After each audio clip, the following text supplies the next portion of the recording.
Shalom saudara. Kebenaran hari ini berjudul Melawan Iblis. Sejatinya iblis bukan musuh yang lemah loh saudara. Iblis itu musuh yang kuat dan berbahaya. Harus disadari bahwa setiap hari kita diperhadapkan dengan musuh ini. Bujukan iblis membuat kita sering mengambil keputusan dan pilihan yang tidak tepat, serta perbuatan-perbuatan yang bertentangan dengan kehendak Allah, saudara. Sering kita tidak menuruti kehendak Allah, tetapi kehendak diri sendiri yang sangat dipengaruhi dunia sekitar kita, di mana ada iblis di baliknya, saudara. Itu kita sering tidak menuruti kehendak Allah, tapi kehendak diri kita sendiri yang sangat dipengaruhi oleh dunia sekitar kita, di mana ada iblis di baliknya. Banyak keputusan kita ambil tidak berdasarkan pimpinan Roh Kudus, tetapi keinginan dan hikmat manusia. Di baliknya ada iblis juga. Padahal standar hidup yang seharusnya kita kenakan itu standar hidup anak-anak Allah. Standar hidup yang berbeda dengan anak-anak dunia. Jika tidak demikian berarti sebuah kemelesetan. Dan kemelesetan itu dosa. Hamartia. Dalam kesaksiannya, Paulus mengatakan begini, saudara. Sebab itu aku tidak berlari tanpa tujuan dan aku bukan petinju yang sembarangan saja memukul. Tetapi aku melatih tubuhku dan menguasai seluruhnya, supaya sesudah memberitakan Injil kepada orang lain, jangan aku sendiri ditolak. Rasul Paulus berkata begitu. Kemudian dia juga berkata, aku melatih tubuhku dan menguasainya seluruhnya, supaya sesudah memberitakan Injil kepada orang lain, jangan aku sendiri ditolak. Tuh, coba, ini kalimat penting ya. Yang kita perlu perhatikan ini. Jangan aku sendiri ditolak. Sebagai hamba Tuhan, Paulus bersikap jujur. Ia sadar bahwa ia tidak kebal terhadap dosa. Paulus pun berpotensi bisa terpeleset dan berbuat kesalahan. Maka dia berusaha untuk menguasai dirinya, mengendalikan dirinya. Kalau seorang hamba Tuhan sekali Paulus mengatakan ini, di mana masih ada kemungkinan baginya untuk berbuat salah, maka kita harus lebih berhati-hati. Memang diri kita sendiri tidak bisa dikatakan sebagai musuh, tetapi kedagingan kita harus disadari sebagai ancaman yang membahayakan kedagingan di dalam diri kita. Sebab diri kita sering memiliki keinginan-keinginan yang tidak sesuai dengan kehendak Allah. Bila dituruti akan membawa kita makin jauh dari kesucian Allah dan binasa. Dalam hal ini, pergumulan sejati adalah pergumulan untuk menggantikan kehendak diri sendiri yang meleset itu kepada ketepatan melakukan kehendak Allah. Pergumulan untuk mencapai ketepatan ini adalah pergumulan seumur hidup yang tidak boleh berhenti. Semakin kita tua, seharusnya semakin tepatlah pilihan-pilihan, keputusan-keputusan dan tindakan kita. Harus selalu diingat bahwa tujuan hidup kita bukan dunia ini, melainkan kehidupan yang akan datang.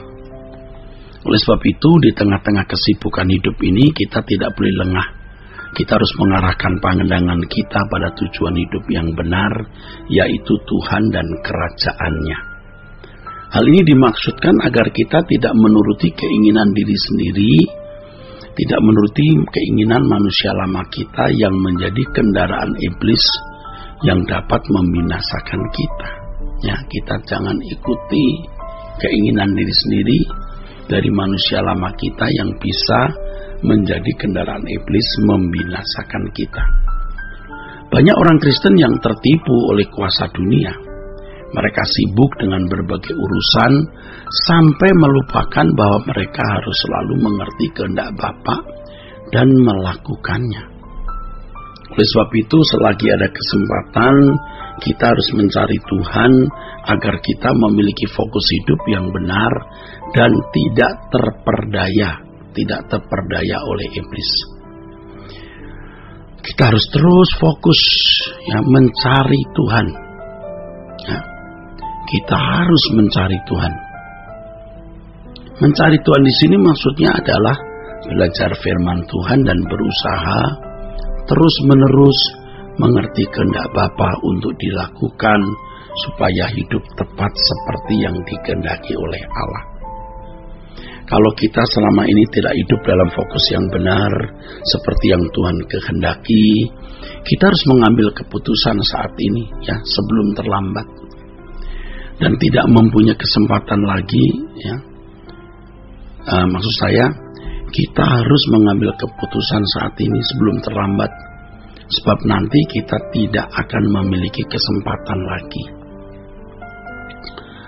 Kalau seseorang mendengar suara Tuhan hari ini untuk berbalik kepada Tuhan tetapi menolaknya, maka lain waktu kalau ada ajakan atau panggilan untuk bertobat, hati orang itu sudah semakin keras sehingga tidak pernah bisa bertobat lagi, saudara. Jadi semakin menunda, semakin iblis akan menguasai kehidupan seseorang. Jadi jangan kita menunda untuk bertobat dan sungguh-sungguh mulai mencari Allah. Kalau sampai orang menunda lalu cara berpikir dunia menguasai, sampai pada stadium tertentu seseorang tidak akan pernah bisa mengerti kehendak Allah, apalagi melakukannya.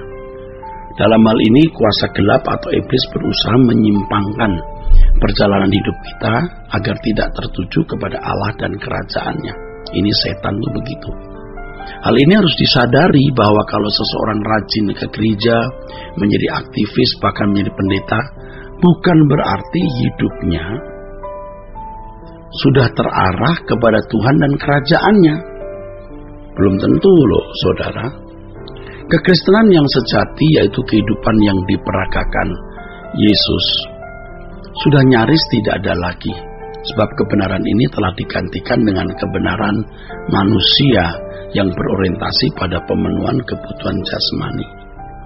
Ironisnya, ajaran yang salah tersebut justru yang laris di pasaran, diminati sebagian besar orang Kristen, atau hampir semua manusia begitu, sehingga sebagian besar orang Kristen terjebak juga dalam kesalahan tersebut.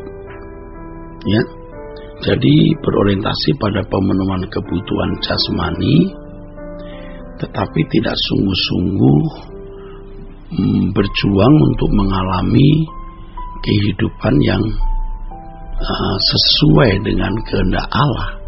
Jadi ini sebuah kemelesetan, saudara. Sebagai akibatnya, bangunan iman Kristen yang benar tidak pernah bisa terbangun dalam hidup orang-orang itu. Penyesatan ini begitu meluas di seluruh dunia, sampai-sampai malah ajaran yang benar yang malah dianggap sesat, yang benar malah dianggap sesat, saudara. Hal ini terjadi sebab standar kebenaran mereka adalah ajaran yang meleset dari kebenaran. Sudah meleset. Harus ditegaskan bahwa satu-satunya ukuran kebenaran adalah kehidupan Yesus. Kalau seseorang sungguh-sungguh mengusahakan untuk hidup serupa dengan Yesus, Bapa pasti menunjukkan bagaimana hidup serupa itu dengan Yesus. Nah, ia pasti bisa mencapainya dan baru iblis dapat dikalahkan di sini. Kiranya kebenaran hari ini memberkati kita sekalian. Sola Gracia.